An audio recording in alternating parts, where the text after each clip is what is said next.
Miaraba tompoko lasy tompoko vavy amin'izao alin'ny zoma fa iny ny volana desambra 2020 izao mankasitraka antsika rehetra manaraka tsy tapaka ny matv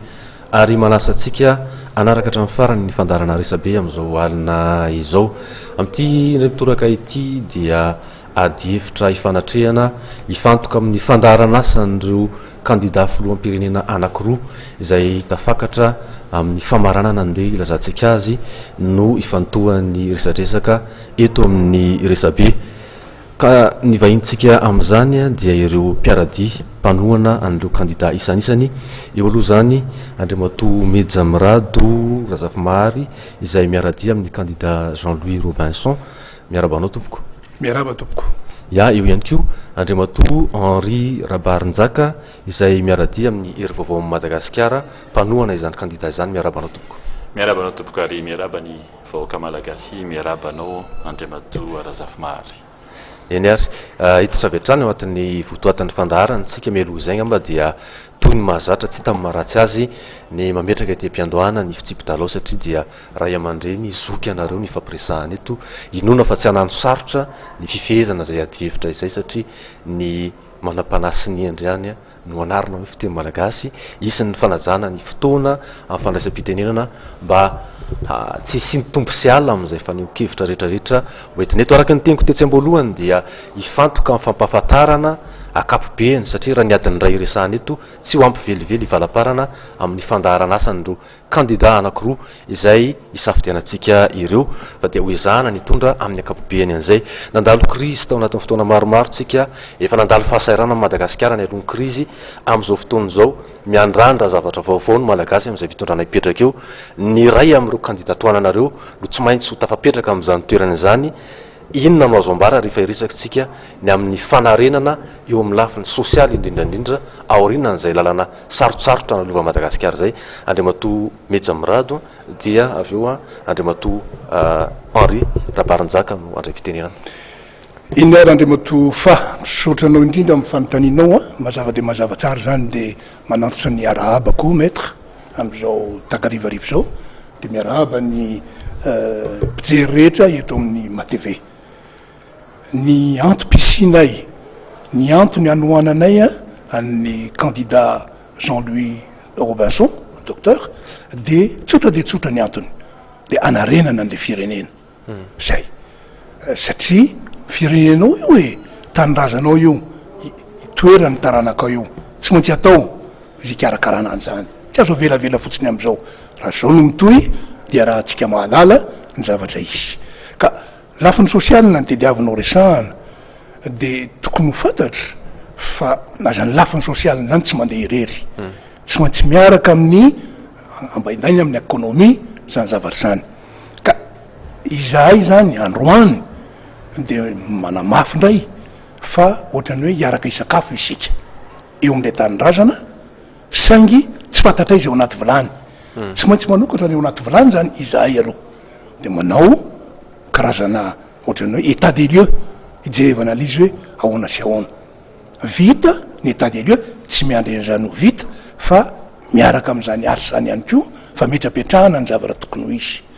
ka le ny fomba fiasa eo amin'le izy dia ataoko hoe na amin'izao fotoana zao tsy maintsy miainga amin'ny dinika ianao le dinika ifanaovana zany concertation io fanankarosakevitra io dia rahana amin'ny ambaratonga anankitelo ny anankiray ambaratonga ny fanjakana sy hotantanana ny anankiray dia miaraka amin'ireo mpandrara ary ny fahatelo dia reto mpanampy arabola mpiara-miasa amitsika ka zany zavatra zany tsy maintsy arahana mijery iresaka sosialina fotsiny zao na ohatrany hoe aviaiza le izy politika budgétaire ave zany nanaovanao le izy politika monétaire ave zany no hitondranao an'le izy ka zay no ataoko hoe aloha angamba idiry atsika tsikelikely le resaka aloha fa dia manomboka amin'ny izy fa dia mba tsy te ohatran'le fotoana dia ajanoko atreo aloha roa minitra eo zay nandraisanao fitenenana izay dia ametsika an'Andriamatoa Henri Rabarinjaka ny fitenenana. Dia mamerina ny fiarabana Andriamatoa fa ary misaotra amin'ny matv amin'izao fandraisany ny reto mpisolo vava ny ilazako azy angamba ny sy manohana ny candidat anankiroa zay tonga eo amin'ny fidinana faharoa miarabanao mamerina fiarabananao Andriamatoa Mejamirado ary dia mbola mamerina ny fiarabana koa ho an'ny mpijery rehetra ny MATV. Tonga moa dia napetraka koa zany hoe le fanontaniana eo amin'ny lafiny ara-tsosialy inona no foto-kevitra hoentin'ny rajonary mampianina amin'izay dia mazava nge zany fa ny zavatra tsy maintsy atao dia ny fanariana ny firenena. Niatrika efa tao anatin'ny 10 taona eo mihitsy tsy mbola nisy fivoaran'ny vahoaka malagasy. Ary ny mafy dia mafy zany azo lazaina zay 20 taona ny meloha izao resantsika izao. Ny hery vaovao an'i Madagasikara Andriamatoa rajonary mampianina dia mitondra rafitra trasa izay mitsinjo indrindra ny vahoaka malagasy zay fantatra fa 520 isan-jatony amin'izao fotoan'izao raha ny tarehimarika omen'ny Banque mondiale no resahana dia ao anatin'ny fahatrana tanteraka. Tsy maintsy hijery ny vahoaka malagasy izany isika alohan'ny aniny tonga dia asa vaventy ary ny mpamokatra ny tena maro dia maro amin'ny eto Madagasikara. Hijery koa isika izany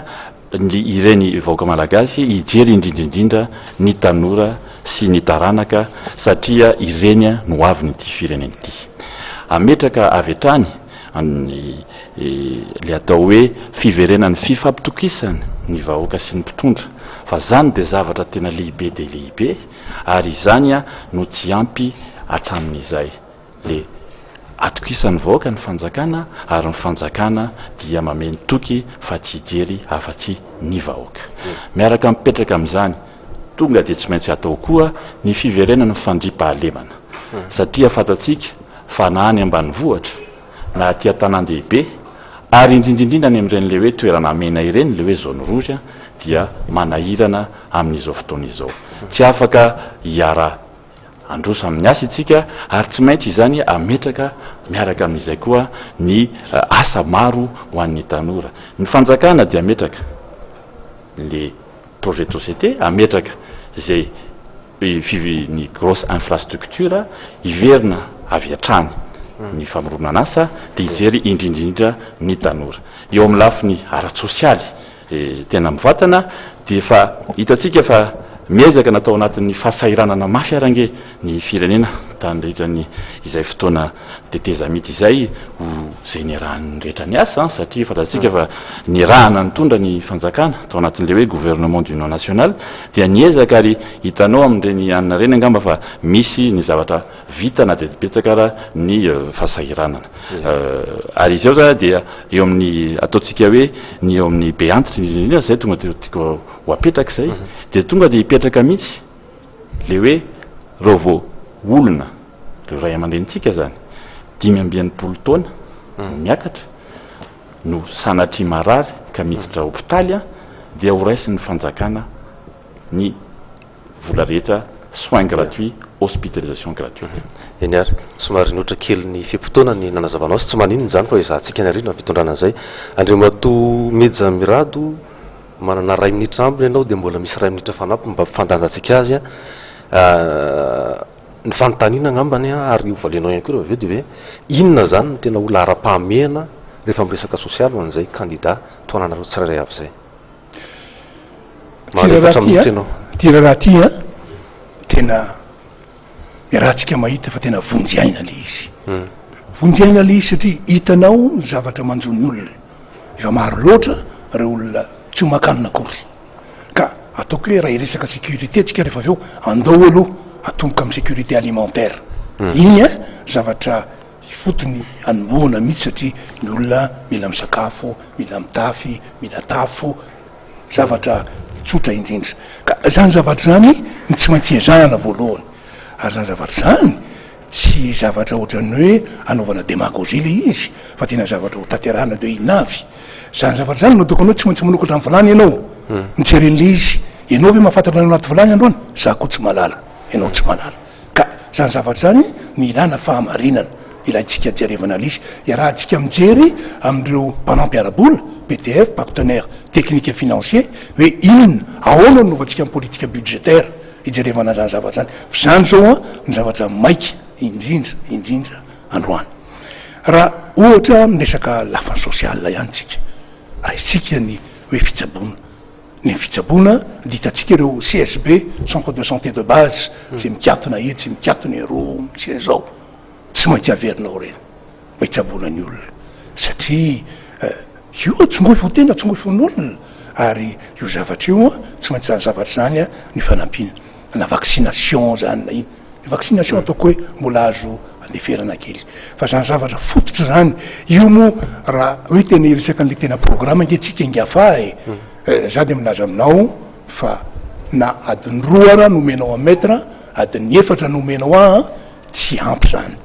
satria firenena no tantanana ary dimitaona no etretana anaovana an'le izy le izy ara raha marina tsy dimitaona fotsiny ihany fa tsy maintsy mitsinjo n'le apitso tsy afaka apitso anao zay foana mantsy ny olana ho an'ny tena mpanao politika de mijeren'le dimitaona mandahana izy ahoana no ampiroboroboan'io fa tsy ampy le mijerena an'le manaraka ary eo no ilazako anao hoe ianao zany raha ny teny hoe tsisy fiarenana tao anatin'le izy tena efa niarina nge ny firenena nanomboka niarina nge ny firenena tamy 2006 7 8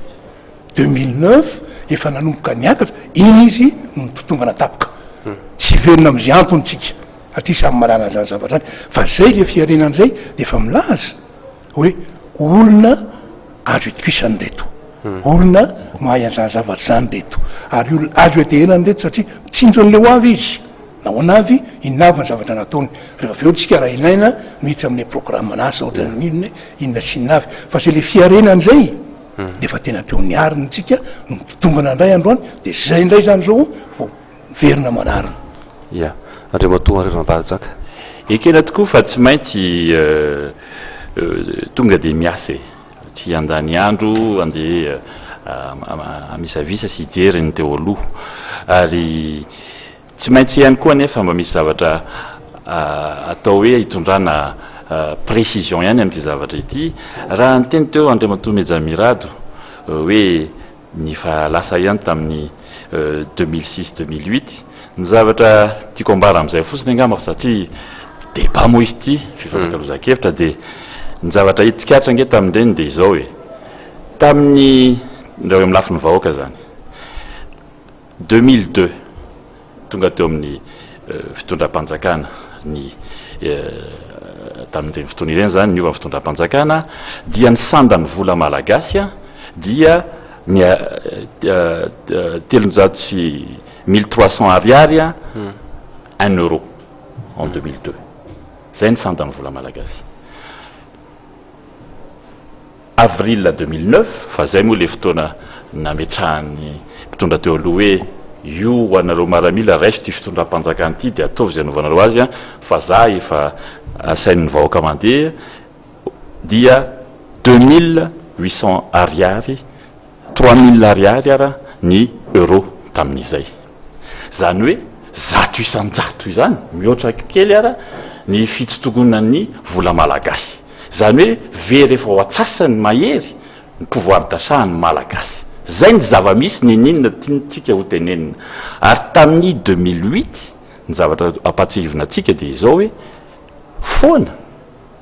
ny fanampiana avy any velany satria zay ny fanapaha-kevitry ny mpitondra teo tamin'izay ny foanana ny azeoa ny foanana nisy koa moa rany ny zavatra ohatrany hoe tsy nikenin'ny communauté internationale tamin'ireny fotoana ireny a de ny foanana ny fanampiana no ny tonga tamin'ireny a tamin'ny 2009 reny a satria nanao zany ny vahoaka nytolona ny vahoaka hoe tsy mety zao petsaka ny fanaketsana me mafy ny fiainana me lafo ny vidim-piainana de lasa izy tsy tongatonga ho azy ange ireny matoa nge zany le fitondram-panjakana teo ninjery nisy antony zay ny vahoaka no nitady iny zay 2009 a tonga teo zany ireo mpitondra ireo mikasika ny andriamatoa hery rajaonam-pianana manokana moa de tamin'ny septembre 2009 izy no natsona amin'ny teknisianina azy hoe hoentinao ty ministera ny finance sy ny budget ity de ny zavatra hita nanomboka zany a septembre 2009 2013 septembre 2013 août 2013 exactement zany le hoe izy nilatsaka ho fidina ho filoam-pirenena iny a dia 2800 ariary ihany a ny sandany vola malagasy par rapport amin'ny euro. Izany hoe mijanona tsy nisy inflation, betsaka ny fahasahiranana, izany ny zava-bita ary tena raha mbola tamin'ireny fotoan'ireny hoe fotoa tsarotra noho ny antony maro samihafa navitan'izany izy a dia mbola vonina izy a rehefa omeny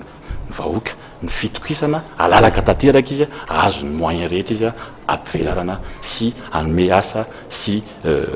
fahasalamana ho an'ny vahoaka. Ya Andriamatoa Mejamirado, tsy fantatro raha misy zavatra tianao hanampy na nazavana mikasika an'izay nentin'Andriamatoa Herirabaranjaka izay. Raha tsy misy moa dia hiditra amin'ilay fanontaniana manaraka tsika hoe isan'ny manahirana ny olona amin'izao ny tsy fisian'ny vola miditra, ny olana amin'ny resaka asa, inona no tsara ho fantatra sy azo ampahafantarana ny manatrika antsika amin'ny fandarana rehefa miresaka zany hoe famoronana asa, fanatsarana ny vola miditra amin'ny isam-pianakaviana izany, satria rehefa tsy misy ny vola miditra tsy zarizary ny fahasalamana, tsy zarizary ny fanabeazana ny ankizy. Inona no ambaran'ny kandida toananareo tsirairay avy a rehefa miresaka an'izay hoe asa sy fampidiram-bola zay tsika. Iverenao kely anga maleritsaka teo ya fa raha ohatra ka voatazona 2000, 2500, 2800 ny euro mètre tao anatin'izany a dia satria nyroborobo ny fandehan'ny minina nihiditra ny vola vahiny niaraka taminy nefa nyreo nihiditra ireo nanomboka oviana nametrapetrahana n'le asa ka zany zavatra zany tokony iarahantsika amin'izay fa de nisy étude anankiray mihitsy hoe raha tsisy ary ny fitrandrahana arenakibony tany dia nanahoana ny zavatra niseho teto an-tanindrazana dia misaotra an'Andriamanitra ianao fa soa tokoa fa nisy resaka arenakibony tany fa raha tsy zany dia 4400 6000 raha ny simulation anankiray mahatsiraviny zany zao tsika 3000 ariary ny euro ka zany resaka ataontsika hoe purement économique, purement monétaire zany zavatra zany raha ilaina ny fotoana zay mahatonga hiteny aminao adiny roa adiny efatra fa tsy fotoanan'izany zao ka raha resaka hoe inona kosa no zavatra tokony atao dia zavatra tokony atao dia manarina zany rehetrarehetra zany mamerina ny fampatokisana satria izay zavatra zay ilaina mihitsy miaraka amin'ny sehetry mpandrarahanao mpandraraha tsy miakina dia milaza izy izahay tompoko izy tsy afaka anao sosiala mihitsy raha tsy miariarena aloha. On crée d'abord de la richesse, on fait la redistribution orinan'izay ka zany zavatra zany zay ny mpandraraha zay arariny ny azy ny azy a ampitombo ny ambaindainy ny tediaviny rariny loatra fa ianao aty amin'ny fitonam-panjakana tsy afaka miandry an'izany zavatra zany ianao sofa misy an'izany koa hoe ay misy azo efampizarana zany rehefa avy eo a sur le plan fiscalité ijerevana an'izy fa alohan'izany zavatra zany dia tsy maintsy apetrapetraka ny zavatra rehetra ka io a miaraka daholo dia zany rehetra zany no ataoko hoe ny anay voalohany a dia verina kely a sécurité alimentaire aloha zay aloha voalohany fitsabony miaraka an'izany zavatra zany ary ny fampianarana nreto zazy reto raha ohatra nataonge fampianarana le resaka loatran'ny hoe école pour tous 2015 ny eritreretana an'iny dia hoe mpianatra malagasy rehetra tafiditra mianatra daholy classe primaire tao anatin'ny tetikasa iverina zany zao tsika amin'izao fotoana izao dia fa lazana hoe mpianatra malagasy rehetra zay hiditra classe primaire dia gratuit zany hoe raisy ny fanjakana tanteraka ny fampianarana azy zany zavatra zany zay makararirary ny olona any ambanivohitra indrindraindrindra ka zany tsy maintsy amboaritsika zany ahoana sy ahoana fomba tongavana amin'izany zavatra zany fa asa be nefa dia zao io a fanompony io asa masina io tsisy mitanena tana miepaka eo amin'izany zavatra zany fa dia hidirana lizingafa iany ary Andriamatoa Henri Rabarinjaka manana eo amin'ny 3 minitra mahery kely eo ihany koa zay anao amalina rehefa avy eo mikasika n'ilay fanontaniana teo hoe ny olana amin'ny resaka asa dia isan'ny manahirana malagasy amin'izao fotoana izao noho ny fahaveresana asa be dia be tao anatin'ny vanim-potoana ny rahantsika malala tsy hotarina loatra intsony.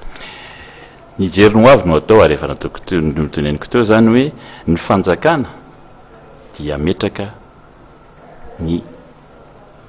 fepetra rehetra nametraka ny infrastructure ary ny tena mahasamihafa angamba amin'ny eo am'resaka famoronana asa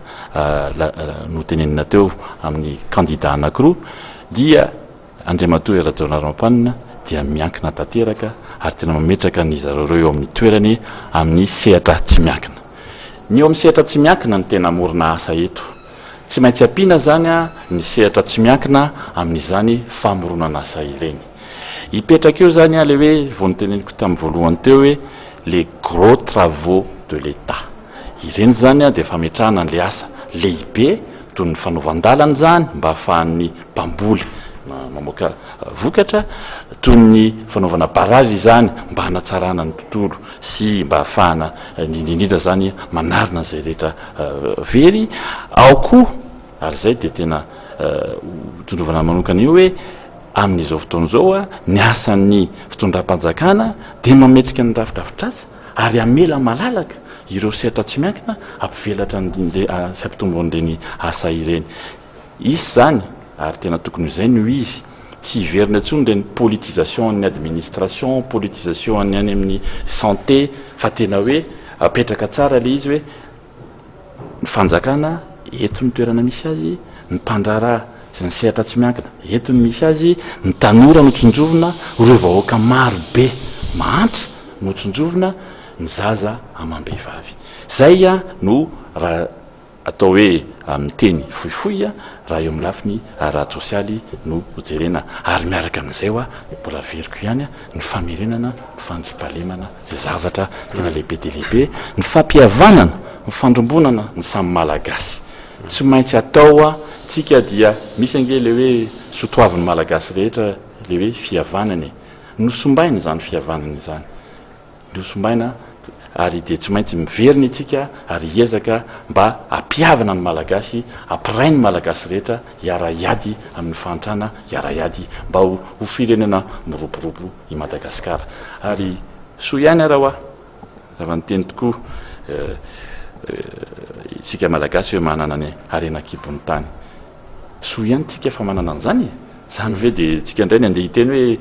raha tsy nisy an'izao dia nisy an'izao, fa ny zava-misy aloha dia izao. Ary ireny harena kibon'ny tany ireny ny fananana azo avy amin'ireny dia ho tsy maintsy hojerena hoe ahoana ny teny iverenandreny amin'ny malagasy. Zay teny an'izay ianao dia hotoizako amin'izay ny fanontaniana satria isany miteraka adihevitra be dehibe ary miteraka fahasorenana any anivon'ny faritra ny fitsinjarana aradrariny ny tombony azo amin'ny otrikarena voajanahary misy eto amintsika mahatonga fimenomenomana isan-karazany io. Ahonina ny paikady entin'ny candidat toananareo avy mba ahafahany vahoaka ny fotony izay misy an'ireny otrikarena voajanahary reny misitraka tombontsoa ary ampisan'ilay hoe tamberina ndraikitra fa miala ho amin'ny arena voajanahary na arena kibon'ny tany kanefa tsy mahatsiaro mahazo tombony amin'izany izy. Ahoana no fomba na paikady ny politika ahafahana mitantana sy ny fehan'izay mba tena ho tafapaka any amin'ireo olona ifotony tokoa fa tsy ny olona vitsivitsy eto amin'ny firenena ihany no mitavana ny tombontsoa azo aminy. Rariny loatra mihitsy raha ohatra ny hoe mitaraina zany le vahoaka any amin'ireny toerana misy an'ireny satria azontsika tsaina tsara hitany eo le arena be dia izy araka ny teninao tsy mba mahazo tombontsoa akory le izy. Ka zany rehetrarehetra zany no tsy maintsy apetrapetraka miaraka tsika hijerevana an'le izy. Io ma tsy vitany hoe le fitrandrahana fotsiny ihany fa le fitrandrahana n'le voatrandraka tsy maintsy hijerevanao ihany koa fanaparitahana ny tombontsoa samihafa ao anatin'izy. Ary zany dia ataoko hoe miaraka amin'n'le politika de décentralisation zay tokony ho apetraka ao anatin'le izy satria ny zavatra misy iarahana mahita hoe zavatra vola efa navoaka efa narotsaka ny mpandraraha amin'n'ny arena kibon'ny tany zany dia mbola tafajanona foana aty amin'n'ny administration amitsika miteny zao nefa mivola efa naparitaka tokony tamin'ny 2007 le izy novoaka zao izy mbola ahany foana ihany tsy mety zany zavatra zany. Io no tokony hoe ndao firenana le décentralisation. Ary zany rehetrarehetra zany no tsy maintsy ametrahanao an'le politikanao miaraka ao anatin'le izy décentralisation ty fa tena décentralisation tokoa jerevana ahoana amin'ny lafiny fahefana pouvoir amin'ny lafiny arabola financier ao anatin'le izy. tsy maintsy mametraka ianao mitery zany zavatra rehetrarehetra zany dinianao ahoana ny développena le izy ko mba tsy ho vola fotsiny no tonga any am'le hoe iny fa tonga any anosy iny fa zao satria le zavatra betabe azo atao de tsy maintsy mametraky ianao hoe ndoranga mametraky tsika banque de développement zay fa ataoko hoe teny an-dalana tokoa ohatrany tena teny an-dalana neny ohatrany hoe resaka haute cour de justice zay tsy tafapetraka koa fa teny an-dalana le zavatra eny tamin'ny 2008 fa no niantony samihafa de voatery mijanona daholo le izy ka mametraka banque de développement anao mametraka banque immobilière ianao zany rehetrarehetra zany entina mampiroborobo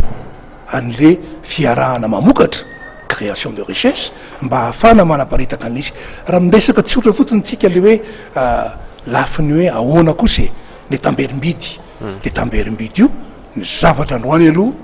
de azo lazaina hoe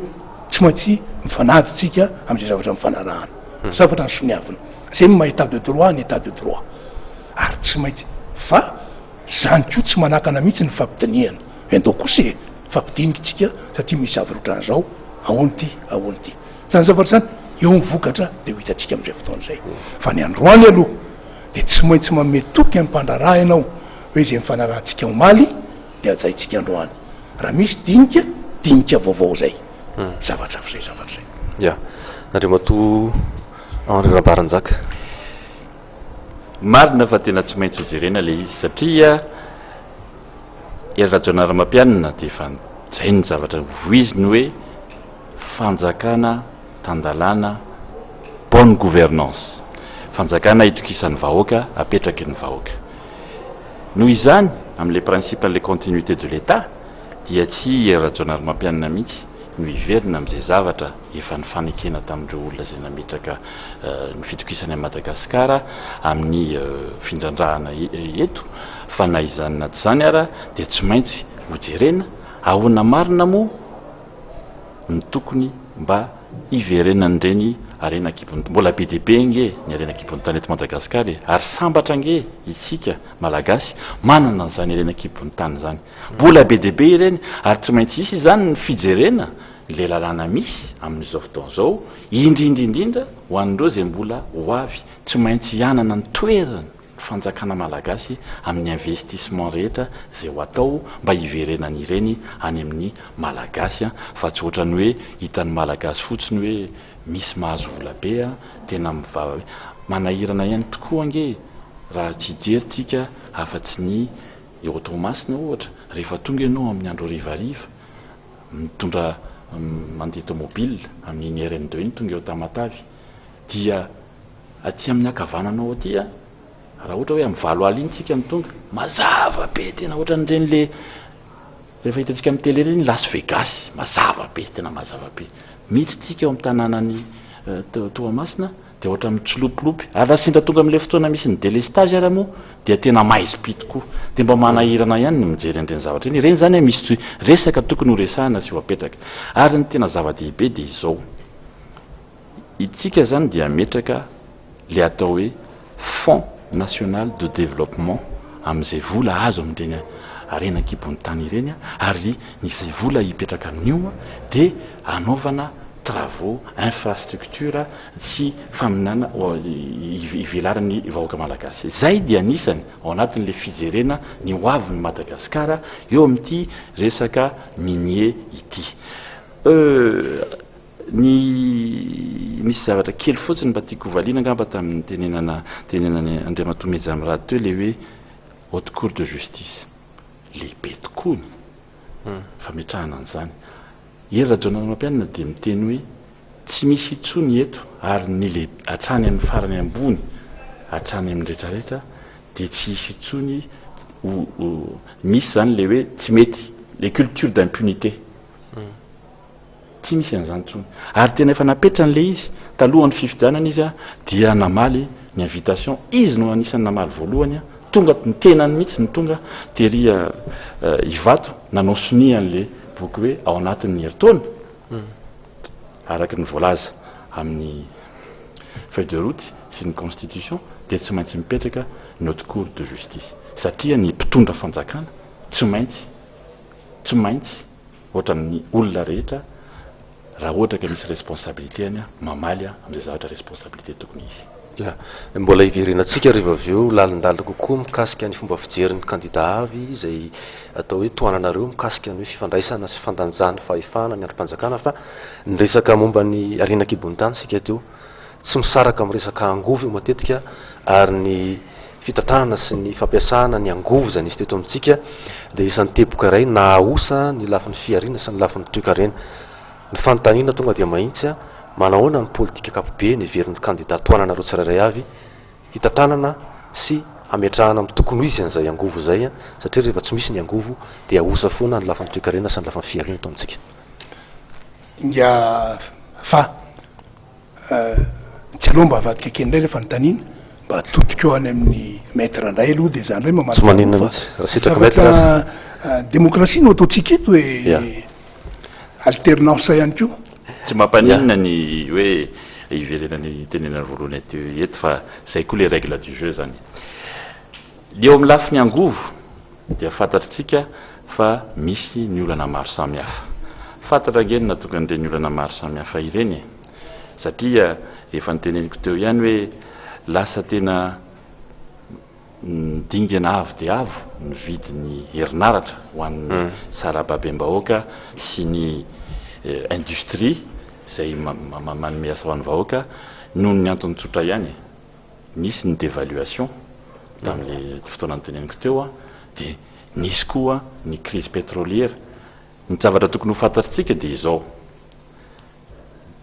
80% valopolo isanjaton'ny famoronana herinaratra eto Madagasikara dia termika zany hoe groupe izy io a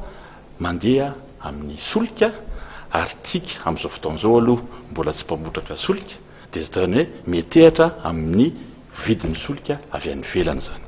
dia zay a no mahatonga an'le izy valopolo isanjaton'ny herinaratra vokarina dia metehatra amin'ny solika miakatra amin'ny vidiny solika noho ny dévaluation noho ny fisondrotan'ny vidiny solika dia lasa lafo be izany a ny vidin'le herinaratra any amin'ny vahoaka nefa ny tena eto amintsika nge dia zao hoe 7 isanjato mbola mipetraka zany a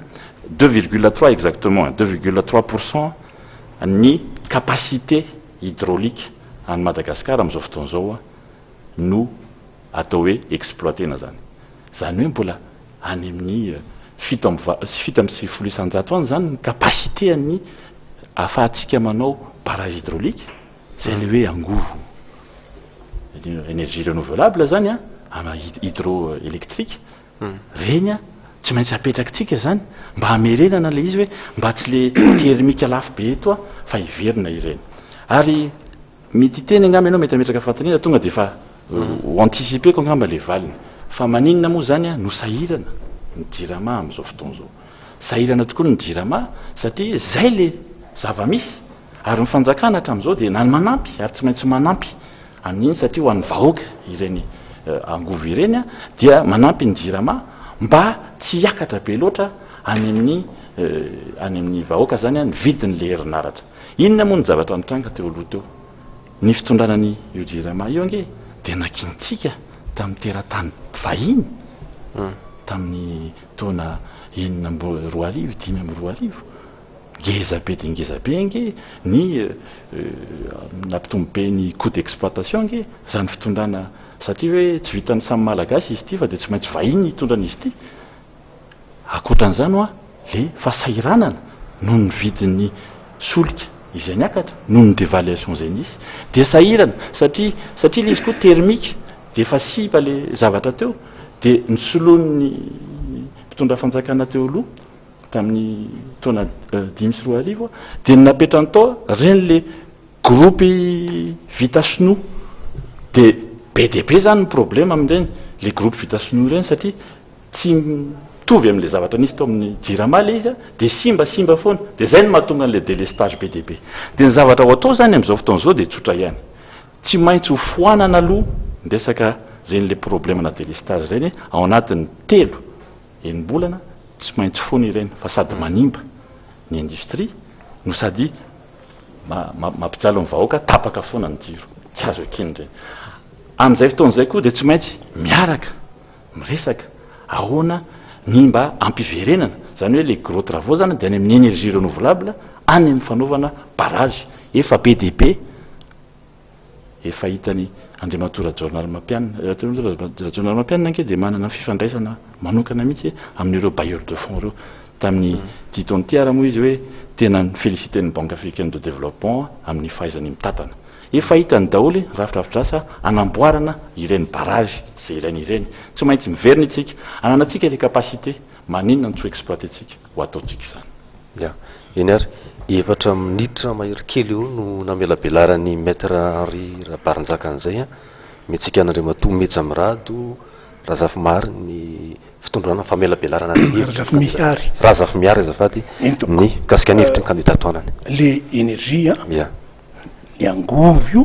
tena io anisan'ny sarobidy mihitsy ka tsy azo lalovana tsy resaka statistique tsika na calcul Rabarinjaka fa le hoe 2,3% capacité hydraulique tsy zay no isy fa bebe krolo ndo tsy zay ny idiratsika ndo tsy zay ny idiratsika fa raha ohatra tokoa tamin'ny fotoan'androny nisy vazany teo amin'ny fitantanana an'le izy tsy di zany loatra corsy nohatra ny hoe nabetsaka ny coût d'exploitation tao anatin'le izy reny resahany navoakany docteur Robinson reny moa ny chiffre tao anatin'le izy hoe tao anatin'ny taona 2007 2008 2009 dia tena mbola bénéficiaire foana Jirama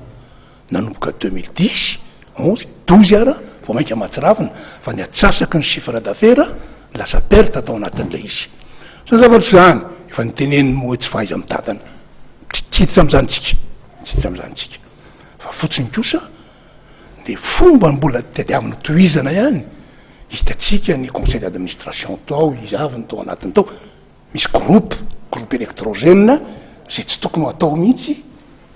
ampidirina ihany eto tamin'raha zany de gagy ianao avaty velany fa nahoana loatra e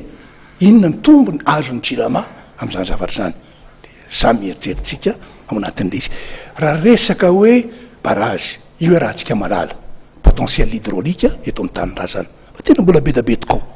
ary misaotra n'Andriamanitra fa na ny zanakao na ny zanako de mbola samy higioka an'izany rehefa tsika ray aman-dreny no mahay mitantana ho azy reo ka zany zavatra zany ao anatin'ny programme tokoa ao anatin'le izy tsika moa eto tsy faninana hoe izy any tonga taloha amin'ny an'le programme misy programme tokoa tena iombonana fa ny programme tsy iombonana angamba tokony ho resahana ihany ko zay mampisongadana mihitsy zay mampisongadana izahay zao raha ranao an'izany resaka hoe solaire zany de ny zavatra hitanay aty amin'ny loi de finance mivoaka efa nanomboka 2012 2013 hitanay hoe ary to tena tsy mandoa droit de douane l'équipement anaovana solaire tsy milaza zay hoe ratsy zany fa jusqu'o zay hoe inona ny tombony satria Madagasikara hoe ho atao marché fotsiny de hivarotana ny zavatra efa vita fotsiny fa tsisy mihitsy hoe industriel mba hoe alao hoe composante tya mba ataonay ohatra maka automobile anao tozy anao hoe androany ny essuie-glace aloha mivitako aloha mba ataonay ny essuie-glace mbola tsy mavita moteur ay rapitso mety mavita pneu ndray de aloha ataonay ny pneu fa androany momba ny an'le solaire de tsisy tambony mihitsy droit de douane zéro taxe d'importation zéro izy am mahazo tombony mpanjifa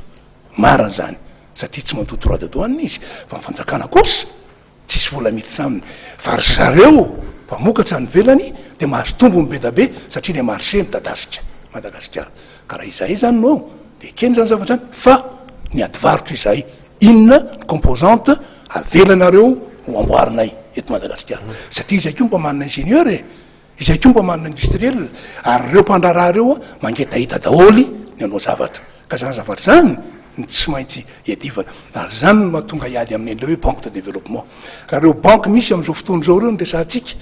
banque commerciale daholy reo hitatsika ny taux d'intérêt izy ampiasainy fantatritsika ny taux directeur avoaka ny banque centrale zao anefany ny taux d'intérêt nidina ny taux directeur avany ny banque centrale niny aty amin'ny banque primaire zara raha mihetsika tsy hitanao hoe tsy mety zany noho izany de ao anatin'le resaky zany toloha tsika ifandinika tompoko marina fa manana ny indépendance ny banque centrale fa zao azo atao tsara mihitsy nyfandinika firy ny taux directeur anareo 9,5% ahoana inavy ny lalana anamboarana an'izy io mba iova ny aty amin'ny banque primaire ataontsika an'zao azo ifampitiniany zany zavatra zany ny banque de développement moa de efa hafa raha teo banque immobilière moa de efa hafa raha teo ka zany zavatra zany miaraka daholo zany ary tombontsoa ampandraraha zany reo mpandraraha reo no amorona asa ho an'ny malagasy ho anao ho ana rehefa aveo ho an'ny zanako eto amity tanindra zany ty ka na zay ny mahatonga ana miady mihitsy zay hoe mba misy zavatra maiky androany zavatra maika de andao apetraka ny grand santé efa nyteneninao teo moa maître hoe andao ary alefa ny BTP satria my BTP am'izao fotoan'izao de tena sahirana mihitsy miodikodina tsisy asa nidikan'zany izy BTP tsisy asa de mipiasa ho aminy zany a ny solony ao anatin'le izy tsika tsy resaka tsony ny agoa iny fandromaany iny rehefa aveo okendao ary fa zao ny any velany inona ny lalakafa de zay lalakafo zay ny tsy maintsy jerevantsika hoe le diplomatie androany ary io diplomatie io efa natomboka tamin'ny androny président Ravalomanana ho diplomatie fructueuse diplomatie commerciale ao anatin'le zavatra ka mila olona ary tamin'izany fotoana zany de nanan'olona tokoa tsika napetraka tany napetraka tetsy napetraka teroa isolo tena any amin'ny reny mahasovo samihafa reny satria mila olona polyvalentsika tsy resaka diplomatie sy administration fotsiny fa resaka commercial koa resaka économie internationale tsy maintsy voakirakira n'zany zavatra zany tsy maintsy olona polyglotte olona afaka miteny zao miteny pirenena maro nifampiresaka ka zany rehetrarehetra zany asabe azany rehetrarehetra zany tsy maintsy apetraka ary apetraka aingana fa ny ohatrany hoe ny ambasady tsy voady garage akory io fa tena famelobelomana mihitsy ny firenena avy any velany mondialisation ny lesahatsika ao anatin'izany mondialisation zany tsy maintsy mijery anao hoe inona ny tombontsoako raha miaraka am'ty firenena atya ary raha miaraka amy firenena be ary satria za mbola tany kely tsy afaka metraka maso ivo era-tany ao anatin'le 187 pays eneny Nations Unies de tsy maintsy misafidy eto ny zakako de meko azy reto eto ny zakako de meko azy reto fa de tsy maintsy misy Afrique tsy maintsy misy Asie tsy maintsy misy Europe de ahoana fomba anaovako an'zany ka zany zavatra rehetrarehetra zany mihoatra kely angamba angafa am'le resaka hoe à très court terme ny androany fa tsy maintsy mitsinjo an'le zanaky maître koa tsy maintsy mitsinjo any zanaka koa hoe raha tsy zay de ahoana sy ahoana ka zany zavatra rehetra zany ilaitsika apetrapetraka de n'zao miaraka amin'ny atao hoe maison de Madagascar zay efa natomboka fa de nyravana tsy nety tia najanona nzao mampalahelo zany hoe bon tsy verenatsika zany ny ho avy nijerevantsika hoe ahoana no anamboarana an'izy ny manapateny manapakaina dia navila mihitsy Andriamatoa Mejamirado Razafy miarina na zavatra ny farany enina minitra teo na nazavany an'izay Andriamatoa Henri Rabarinjaka satria fa niresaka hatramin'ny fifandraisana resam-pirenena ihany koa izy teo mino fa manakambara ianao mikasika an'izay manana enina minitra eo koa zany ianao anazavana an'izay ny am'le resaka hoe énergie zany ny zavatra tia kotsopirana de zao fantatra ianao moa Andriamatoa Mejamirado anginao ministre ny économie teo aloha fantatrao tsara io momba ny resaka économie io angamba ny raha ohatra tsika amin'ny resaka hoe angovo zany angambany hoe tsy azo ohatrany hoe sanatriny vava tsotsorona le izy fa BDP ny zavatra ao anatin'io resaka énergie io resaka tamitsika teo hoe ny resaka énergie renouvelable zay anisan'ny tena ho fotoerany fametrahana zany ny développement ny transition énergétique atsika moa zany de mireposer am'izay le hoe tsy maintsy ny énergie renouvelable natao bezaka indrindrindrindra zany ny hydroélectricité fa ao anatin'zany énergie renouvelable zany de misy koa nden'le hoe fampiasana ny rivotra ny éolienne misy ny fampiasana ny masoandro ananatsika maro zany de teneninao teo zany le resaka solaire raha ny teneninao hoe resaka solaire zany maninona tsy misy maninona ny avy any ivelany ihany no omena tombony tsy marina zany ao anatin'le politique ny resaka solaire de alternative amin'ny énergie renouvelable ihany ny tena goavana za tsy miteny hoe tsy ilaina ny solaire fa ny tena goavana dia ny hydroélectricité ny hydraolika ny tena goavana ny tsy marina ny miteny hoe ny any ivelany ihany nyjerena satria raha tsy misy TVA sy droit de douane angely izy ny vidiny amin'ny any ivelany mitovy ihany le droit de douane sy le TVA ny aty a Madagasikara no mandoa an'iny mipénaliser an'iny iny efa zavatra efa lafo be fametrahana an'iny dia mbola ampitomboana ihany ve ny vidiny nefa ny zavatra ametrahana an'iny énergie solaire iny dia ho an'ny vahoaka hivarotana aherinaratra ho an'ny vahoaka ny ametrahana an'iny zay ny eo amin'ny lafiny eo dia apetraka ao ny fanontaniana hoe eo amin'ny resaka diplomatie somary tonga moa le izy dia aviady dia makato fa tsy maninona ny resaka énergie dia ny resaka diplomatie dia zao fomba fijeriny hera jonary mampianina azy itsika malagasy dia miverina zany satria mandeha ny fifidianana dia miverina ao amin'ilay atao hoe village du monde verina amin'ny toerana tokony isy atsika eo amin'ny sehatra iraisam-pirenena ary tena mipetraka ny fanontaniana tia mba misy zavatra anankiray mba manitikitika ny potra zany ny firenena tsirairay naiza izy na aiza dia sary-piaro ary tena sary-piaro amin'izany hoe souveraineté nationale izany mba mametraka fanontaniana ihany hitanay tany amin'ny gazety lettre de l'océan Indien fa Andriamatoa Jean-Louis Robinson dia tondra ny zo-pirenena frantsay bon zay moa eo ihany dia efa somary ino moa izany hoe hitondra n'le firenena malagasy izy ohatra ny manontany tena ihany zay hoe tamin'ny andron'ny mpitondra teo aloha dia anisan'ny napetraka mihitsy tao anatin'ny constitution article 46 hoe tsy tokony ilatsaka hovidiana filoham-pirenena raha olona tsy malagasy ray tsy malagasy reny zany hoe sary-piaro amin'le mamalagasy azy zany Andriamatoa nanometraka ny constitution tamin'izany amin'izao fotoan'izao to ohatra ny to ay rehefa mapetipety amin'izay tokony mapetipety azy dia tsy mampaninona ny tsy mijery an'izany trony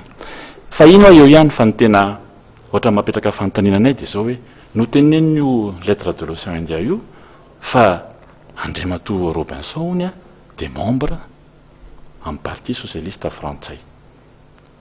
dia mba manontany teny zay tsy fantatray moa ny tena fipetraka zay fa ny gazety nohona novakianay dia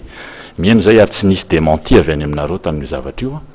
dia manontany teny zay hoe olona membre amin'ny parti socialiste frantsay na hoe tsy manana andraikitra manokana amin'izany parti socialiste frantsay zany ary izy ohatra ny manahirana ihany zany raha resaka fiandrianam-pirenena satria nahoana parti socialiste frantsay ange zao no mitondra ny la frantsay dia olona membre amin'ny parti socialiste frantsay ve no andeha hitondra ny Madagasikara mba ahoana moa mifipetraka la France amin'izany fotoana zany sa zay le nouvelle forme an'le France Afrique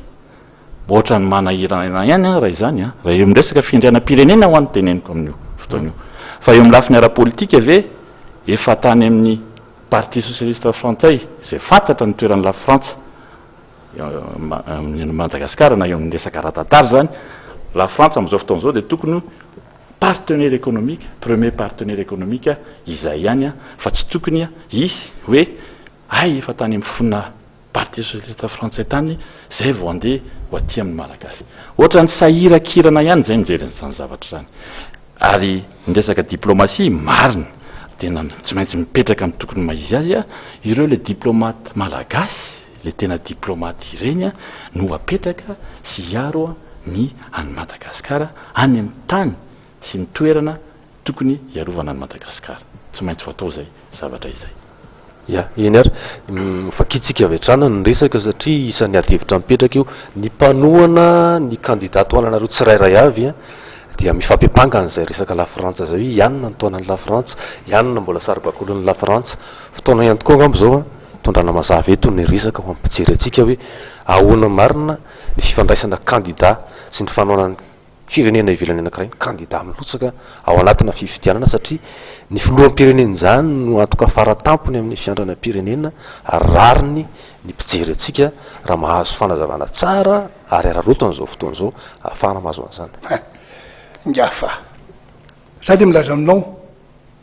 fa raha zany François Hollande Sarkozy mpitondra firenena frantsay zany de ny politika nataoko de ozy hoe ahoana ihany mbola anjanahako andreto ahoana no azoko tombotsoa any am'reto firenena andreto normal ny azy fa zao ianao no adala raha tsy mahay miaro ny ianao zay ngila zavatra misy androany ianao no adala raha tsy mahay miaro ny zavatra tsaranao anao fa ny azy tena tao anatin'ny 10 taona nanomboka tamin'ny 1896 mihitsy de ahoana ny ampitombon'ny azy asan'zay fa ny asako hafa de ao zany tsy tovizana le zavatra ka raha iresaka hoe nationalité démenti izany tsy malala eto am'ty tanyrazany ty fa na ny olona azafady ny tompoinareo ary teo amin'ny fitondrana teo de tsy nationalité malagasy saingy zao atao dinganitsika iny resaka iny iresaka démenti anao tsisy nanao démenti tao anatin'le izy hoe PS fe zao aloha docteur Robinson nanao an'izany démenti anankiray fotsiny ihany no ataoko navoaka ny resaka tetsy teroa fa de tena hoe sotro ary mamo de mifampitantanana docteur Robinson niditra tao amin'ny institut tao amin'ny UEP zay zavatra zany sady resahany gazety nresahany radio nresahany namanareo ihany ko zay no anaovako démenti ilazako aminareo fa za niaraka tamin'ny docteur Robinson tsisy an'izany mihitsy natapany ary ny andro tsy ny voan'ny le vokatra tany amin'ny senity zay andro zay ka raha ohatra zao zavatra rehetra miseho zao no anaovana démenti maître de tena ifanao démenti tsika menakavy eto tsy ho araka zany satria tsy zany no ampandroso vahoaka de nisany mariny eny anisany diso fa zao andaotsika iroso hoe inona no zavatra tokony atao ampandrosona vahoaka fa raha resaky ny LOI nresaky ny any na nresaky ihany bon alao docteur Robinson zay premier concerné ao anatin'le izy no anao an'zay amaly an'izany raha tia ny valina fa ny any démenti hitako aloha mba hanaovako anankiray zay tsy de tena tiako loatra ny fanaovana démenti fa zay moa zavatra misy ao anatin'le izy fa tena izahay tokoa de milaza aminareo zay fa raha misy ny sary-piaro de tsy teny zay hoe zay mifaharoa zay mivoalohany sary-piaro zay amin'ny firenenay satria valy aman-janakay eto ny havanay eto ny fianakavianay eto ary tanylazanay ty ny men'Andriamanitra anay ty tsy maintsy mijoro sary-piaro zay raha sary-piaro moa nareo arabatso arabatsara afaka miaraka tsika tsisy olana mihitsy fa de za milaza aminao io nge ny fomba fanaovana an'izy hoe ahoana fomba atongavana ny laribina ambony loha de tsy maintsy mandano nakoron-drano na mandano anlalina ambomanarina fa zao ohatry ny any ampianarana ihany io misy mpampianatra anankiray mampianatra de ampianarana misy ny premier de la classe misy ny deuxième de misy ny kisitra fa de zao izahay de miady foana zay ho anisan'ny voalohany ary tena voalohany ka zany zavatra zany de anisan'ny zavatra tena mahasary-piaro anay ka raha ohatra raha misy programme sendra mitovy eo ngiafa de milaza aminao zay fotsiny any ampianarana ihany io ny vahoaka no hitsara azy vahoaka no hitsara azy fa ny any ampianarana moa mpampianatra no nitsara an'le izy de izy any lasa mazoro am'izany zavatra zany ka io zay raha sendra nitovy ny programme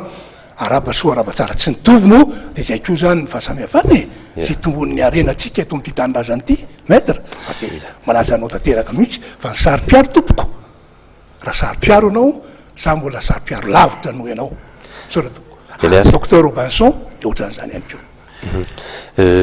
ivadika lafiny zavatra hafa mihitsy tsika angamba aloha satria isany kely fotsiny angamban'le teo ao anatin'ny metsika ray minitra angamba ianao amaly azy de atambaritsika amin'ny fandrefesana ny fahasarotam-piaro moa de io amin'ny fiandranam-pirenena de ny vahoaka tokoa no hitsarany io hoe izany tena malagasy marina sy tena hoe miaro fahasarotam-piaro eo amin'ny fiarovana ny fiandranam-pirenena izany za de tsy samy teny kosa aloha andriamatoa mizamirady hoe afaka andrefy hoe izany sary-piaro kokoa na hoe za sary-piaro mihoatra lavitra noho ianao na tsy sahy teny an'izany fa ny vahoaka angamba no hijery hoe iza no tena malagasy iaro ny malagasy raha izay ny ambony moa zany dia efa no resahana teo izy hoe amaliny ny namanetsy nilany hoe amin'ny lafiny fahasarotam-piaro ny firenena-kirenena de zavatra hafa ary amin'ny anary moa no netiny teo hoe anaovan'ny démenti mihaino zany zay am'le démenti zay moa de samy nahita tamin'ny gazety reny ary zay tsy nivory an'izany tany naizanaiza fa ninay de hitanay aloha ny gazety ngamba tsy valapatra be am'izay lavan'izay sika zany ny olona ihany ko miandra mihitsy hoe inona ny tena politika hoentiny reto candidatoara nareo reto miresaka fananantantsika mitendra mandeha ity satria olana mamparary ny malagasy manerana ny nosy ary antapitrisany ny antoto taratasynady am'izany resaka fananantany zany eto Madagasikara. Manahoana ny politika apetraka ny candidatoananareo avy am'izay hoe fisina fitonina sy fahamarinany toerana amin'ny fananantany eto Madagasikara zay na sécurité foncière satria rehefa ny tany ny tsomary toerana tsy misy dia mizongozana ihany ko ny siam-piarinany ambanivohitra zay mbola apetraka loatra eto fa Madagasikara dia firenena mivelona am'izay hoe fiarinany ambanivohitra izay mitsika 10 minitra zany ianao mamaly azy dia toy izay koa ianao manazava rehefa avy eo andreo matometsy amin'ny rato ia raha fananantany ny resahana sécurité foncière de tena zavatra saripady io ary tonga amin'ny teninao teo maître hoe mahasary-piaro fataritsika tara ny tantara hatrany amin'ny andro Lambert tamin'izany fotoana zany tsy velona am'izany tsika fa zavatra mahasary-piaro antsika malagasy io ary rariny loatra Andriamanitra nanao antsika ho nosy tsy natao tamin'ny foana io fa mba misy tsodrano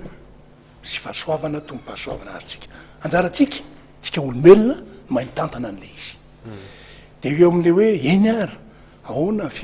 fomba hitantanana an'izy io nefa iarahantsika mahafantatra tsara zany atao hoe boky rovitra amin'ny domaine zany tiako resahana le hoe le boky rovitra zany tsy fatatompo intsony hoe aniza mariny ity fatao de nisy fandehan-javatra tsy mazava ka zany zavatra rehetrarehetra zany izay de milaza aminareo fa teo aloha verina kely am'le teo aloha ngafa amin'ny fanontanianao pratiquement efaotrany hoe 12% tanoany de efa voazava daholo zany teto Madagasikara hoe tian'zao mazava tonga ny fitondrana vaovao torina de nanovan'ity ary ny zavatra manahirana atao anatin'le izy de zavatra ohatrany hoe tsy tena mipetrapetraka akory nanaovana an'izy fa napetraka ny guichet unique napetraka an'izao de ahoana fomba hitondrantsika an'izy ka zany zavatra zany rehefa misy tany diavinao am'izao fotoana zao ozy anao tsisy olona eto domanialy leo angamba tonga ianao miasa eo de tonga manodidina azafady tompoko tanina io tena mara zany eo zany jerevanao aty amin'ny kadasitra tsy mahita ininina ianao ahoana anaovana le problème de zany zavatra zany de efa misy moa zany any ataotsika ohatrany hoe projet de loi miaraka amin'le izy hoe ohatran'zao sao tsy maintsy mola ifandiniana satria mbola zavatra maromaro ihany no tsy tena mety ao anatin'ny projet de loi ka zany zavatra zany ataoko hoe politika ny anay de mazava hoe tsy maintsy atao zay sin'ny fananantany azava ary indrindrindrindra hoan'ny mpandrara producteur iteny le izy hoe tambanivohitra moa de diso satria le tambanivohitra tsy ny tambanivohitra ny tatsaha fa le olona miasa eny atsaha ny tena atao hoe tatsaha ka reo a tsy maintsy mena fitaovana zay ilaina misy tokoa na ohatrany hoe indramany vola ary mba ataony antoka ary am'le izy hoe ty tompoko de tena misoratra amiko tokoa afaka mindram-bola zany anaovana an'le izy anitarako ny ambaindainy amokarako ny zavatra ohatran'izao ka zany rehetrarehetra zany de miaraka daholo izy hoe atao zay ananany tsirairay tany amin'ny fomba mazava de tena azo tokoa efa misy ny titre am'izao fotoana zao efa misy ny voazara etsero non zay mety arabasoa arabatsara sy tsy mety mbola azo toizana ihany ary ilaina amboarina mihitsy mba hisinny fampiroboroboana zay ary zany zavatra zany de tafaraka mihitsy ko ianao le mitenen'le hoe tsy hita moa fa resaka vato de miditsato nefa tsy maintsy mifandray e raha nyresaka diplomatia teo tsy tena ny diplomatie ny tiako resahana fa le fifandraisana amin'ny an'le mondialisation amin'ny an'le fanatotoloina de inona zany no ampandeha ny fandrarany eto Madagasikara tsy maintsy mifandray amin'ny any velany ka raha miresaka an'le propriété foncière tsika le sécurisation foncière de tsy maintsy miresaka ihany ko nohatrany hoe programme sectoriel ny agriculture élevage et pêche ao anatin'le izy zay any miaraka amin'ny développement rural miaraka amin'ny développement rural io ary ao anatin'izay mihitsy miaraka amin'le izy andesaka ohatrany hoe sécurisation foncière tsy misaraka zany le izy satria développement rural nandrisahana fanaratany aona namboarana zao namboarana de miaraka daholo zany le izy monsieur fa andriamatoa ary Henri Rabarintsaka azafady. raha miresaka sécurité foncière itsika ny foto-drafitrasan'ny hery rajonarymampianina dia ny fiarovana ny tompotsoan'ny malagasy isatsokadiny malagasy tsirairay avy a amin'ny toerana zay misy azy izay loha no tena hoe priorité fa miaraka amin'izay sécurité foncière izay a de tsy maintsy tikotsika mijery an'le hoe sécurité des investissements ao amin'le aspect mikasika an'le foncier fotsiny no teneniko amin'le sécurité des investissements hoe raha misy izany ny olona teratany vahiny investir aty a Madagasikara amin'izao fotoan'izao aloha de mazava ny lalàna tsy afaka amidy ny tany malagasy amin'ny teratany vahiny zay aloha ny lalàna misy ary reny inge misy antony misy tantara ny mahatonga an'ireny lalàna ireny fa tsy hoe mipetrapetraka fotsiny se raha teny fotsiny hoe zay inge ny tena natonga an'le anisan'ny natonga an'le crise be tamin'ny 2009 hoe le scandale Deo iny namena ny teratany vahiny le atao hoe terres arables malagasy mba ampiasainy zareo sy anaovany famokarana hoan'ny olona any amin'ny any sahirana ihany ny malagasy tamin'ireny ary diany sendroatra izy de reny hitatsika reny moa tia no tenenina amin'izany de hoe sanatriavina hoe andeha andany vahiny misy ange ny structure technique maro isan-karazany raha tsy niteny afa-tsy ny bail amphithéotique zao hoe zay sécuriser tsara ny investissement reny rafitra légal zay misy ireny azo ampiasaina tsara mba hiarovana ny sécurité ny investissement ndreo teratany vahiny manao investissement aty a Madagasikara fa ny tany de hoan'ny vahoaka raha miresaky tsika teo amin'ny resaky ny malagasy izay mangataka an'le tany misy koa ny procédure maro isan-karazany ohatran'le hoe rehefa niasa teo nandritra ny taona maro le olona raha ataontsika hoe tany mpanjakana io misy procédure tena voalaza ny lalàna malagasy zay ohatra le procédure hoe prescription acquisitive zany hoe raha nandritra ny fotoana maro tsy nisy nanelingely izy fizerery ny asa teo de manana droit zany le olona namolavolany iny tany iny ho tompon'le tany raha malagasy izy tsy hoekena intsony ny didy jadony sy ny fangalana keriny ny tanin'olona tsy maintsy arovana ny propriété privée tsy mety raha ho zavatra hoe ho avy eo de hoe zany manana ny tompon'ny pouvoir na tompon'ny fanjakana de za zany ny mandidy tsy maintsy misy les sécurités juridiques zay lalàna mipetraka ary apetraka ho apetraka ireo solom-bava-bahoaka sy efa napetraka ireo solom-bava-vahoaka ny fidin'ny vahoaka dia miatra amin'ny rehetrarehetra na izy na iza ya somary efa madivadiva ho tapitra ihany ny adiny ray zay fampidinidiniany fampitafatafany eto teboka anankiray izy natao hoe tsy azotsika ho alatsaka na ho adinoina dia ny lafa mifandripalemana somary efa niteny an'io ihany ianareo teny amboalohany samy milaza an'izay fa idirana lalindalina kokoa ny zavanitranga tatoato fitsaram-bahoaka tsy valifatobokon'olona roa teratany malagasy na teratany vahiny no eram-boina ahoana ny ametrahana fandripalemana maritra any amban'ny vohitra indrindra amin'ireo faritra mena sy ampandraisana andraikitra ny olo-pirenena tsotra amin'izay lafa ny fandripalemana izay ny tiana tongavana eto dia ilay lalàna velona misy eto amin'ny tany sy ny firenena ary ny visin'ireo karazana dina mitsitokotoko isa-paritra miainga amin'ny fomba mampanao miainga amina kolotsaina any anivon'ny faritra any ahoana ny vina sy paikady handrandrana an'izay ampisy fitoniana marina eto Madagasikara dia atombokatsika avy ato amin'Andriamatoa Hery Rabarintsaka indray ngambany zavady tompoko Henri Rabarintsaka ny fitenenana ny atsika 3 minitra indray ianareo zany eto manomboka eto io dia tafiditra ary tena zavatra goavana tokoa io amin'ny ilay hoe tsy maintsy misy le fanjakana ho an'ny vahoaka sy hiaro ny vahoaka ary ao anatin'izay le hoe fanjakana tandalana izay ao anatin'le fiverenan'izay le autorité de l'État izay dia anisan'izay koa tsy maintsy ataontsika ny famerenana nylay atao hoe dignité ny fitsarana eto Madagasikara. Ny mpitsarange eto Madagasikara dia olona manana an'izay maizy azy fa ohatrany hoe amin'izao fotoan'izao koa dia very angambany zay le hoe respect dû am'le justice izay. Tsy maintsy miverina izany ary tsy maintsy reo izay ao amin'ny magistrat, avocat, notaire, huissier, zay olona rehetrarehetra miasa ao amin'io monde judiciaire io no tsy maintsy izany miara-man'ny fanometanana mijery mametraka hoe tsy maintsy mipetraka ny fitsarana manome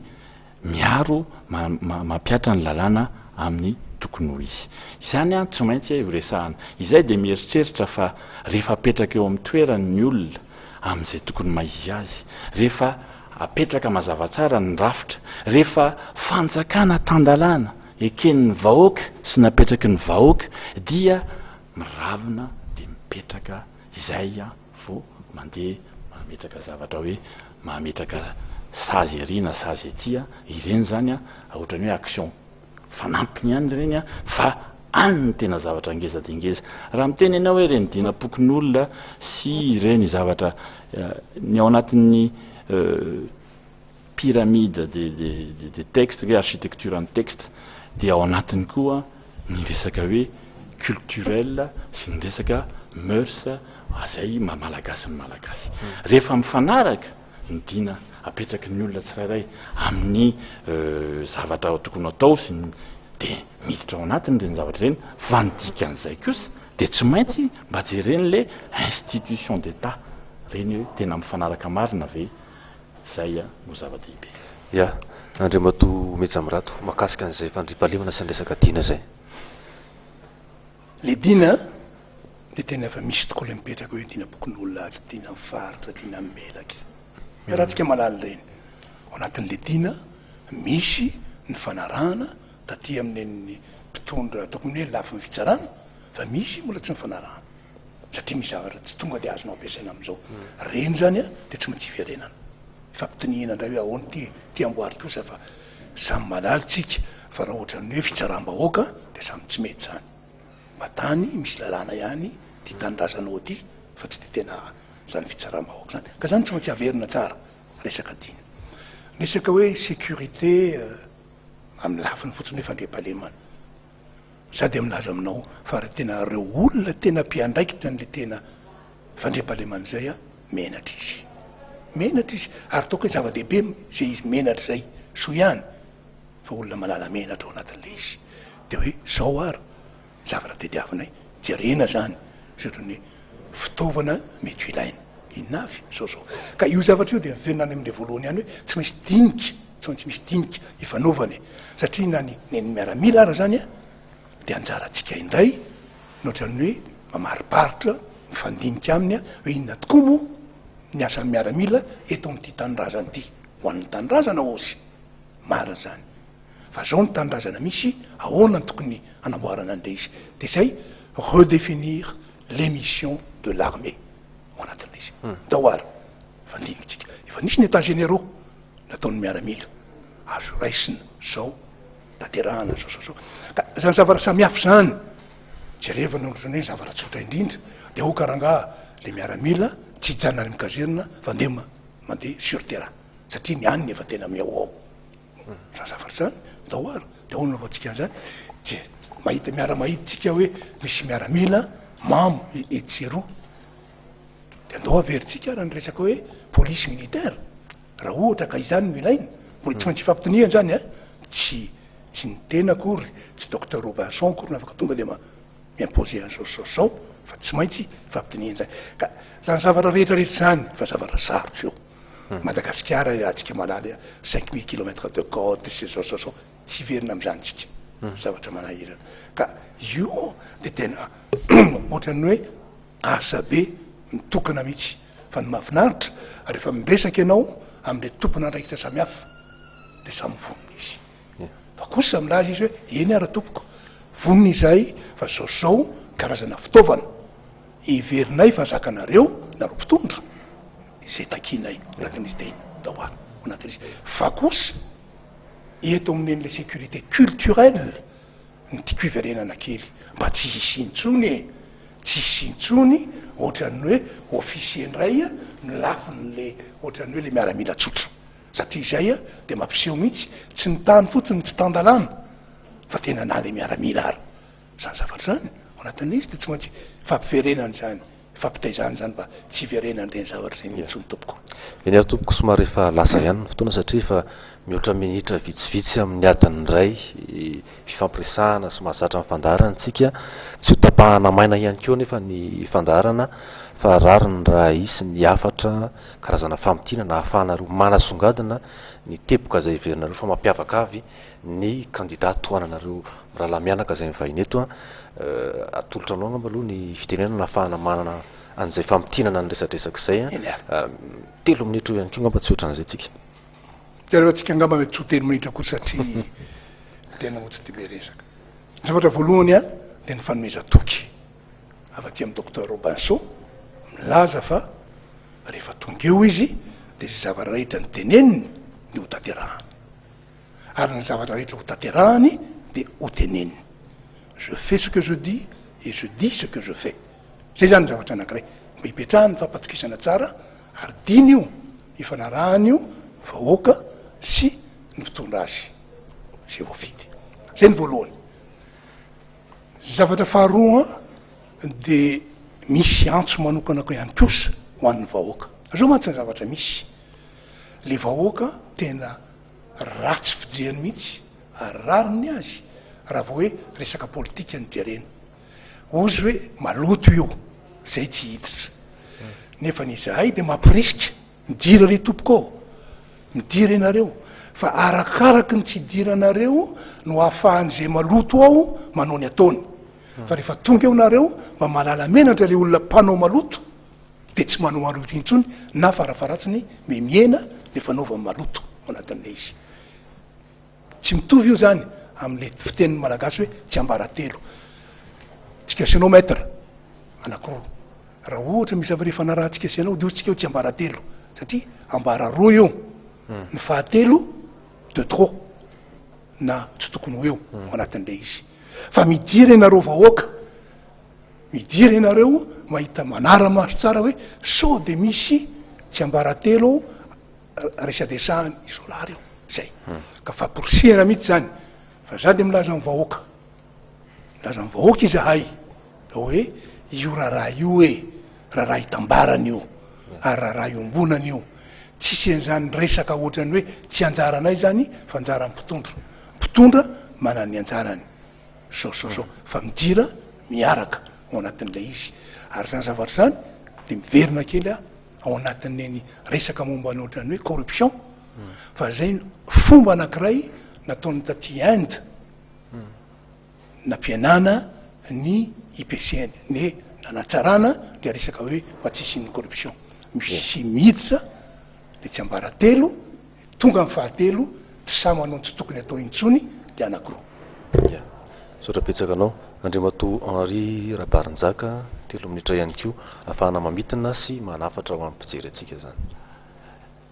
ny tsy ny politika nge no maloto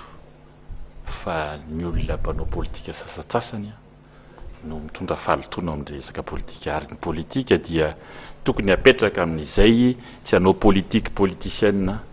zay olona mahazo sy mitondra ny fanjakana Andriamato hoe Rajaonarimampianina de fatapoko fatapirenena izany de olona matahotra an'Andriamanitra olona mpivavaka ary mandray responsabilité ao amin'ny fiangonana tsy hanao zay zavatra tsy noteneniny izy matoa izy miteny eo ataony izay a de ho vitainy izay akoatran'izany de ny ataoko hoe tena mahasamy hafa angambany amin'ny rafitra anankiroa de Andriamato hoe Rajaonarimampianina de olony fampihavanana sy olony firaisakina pirenena miantso ny rehetra izy hiaraka aminy hivohitra amy ampivelabelatra ampivelatra ny ty Madagasikara ty ampandroso iverena ny vahoaka am'izay toerana tokony misy azy azo asa ary isy ny fandriampahalemana eto Madagasikara anisan'ny afatra veriny ombenombeny ohatra ny adinitsika moa izy teto dia ny